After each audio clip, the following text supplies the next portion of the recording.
Гледате 1 на 1. Овозможено од Lenovo, дистрибутери овластен сервис и нет.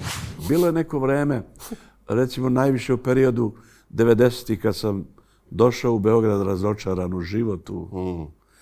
I onda samo čak je tako i nastala ona pesma. Marina i Futa su došli da me slušaju. Dobro.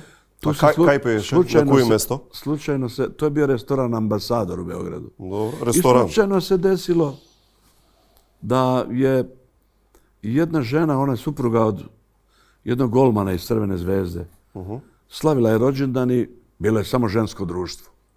I kao, ja sam i gađao pesmama ovu, onu, znaš, sve udovoljavao. A ja nisam tip koji, mene stid bakšiša, kako da to objasnim. Kad mi neko dođe s parama, ja volim mi šamar udari. Nekako mi je neprijatno. Ja uzmem i odmah bacim tamo na klavijaturu. I uvek kad radim tako nekad, kad su svadbe, orkestar to zna, ja nikad nisam uzeo novac. Ja uvek njima dam. Ja kažem, sad se potrudite, šta god budem pevao da sve svirate. Jer ja imam raznovrstan repertoar. Zato što sad radim za vas. Znači, ja siđem dole pa im pokupim. Ja sam samo kanal. I onda su ove žene rekle, ma, kako sam je našao sa tom ma sipajte mu još jedan viski. I kaže meni Marina, kad smo se upoznali, ja kaže imam već jedan naslov. Znaš, imam već jedan naslov. Ama samo naslov. Da.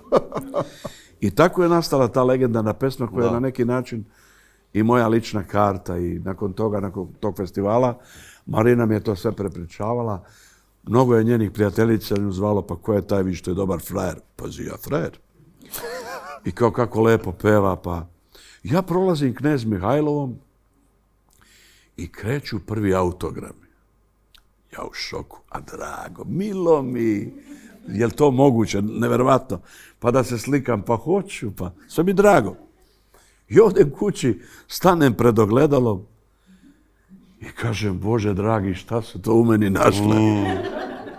I ja to Marini ispričam. I vikaš, šta su to u meni našle? Tako nastane grlica, da. U meni našla moja čudina.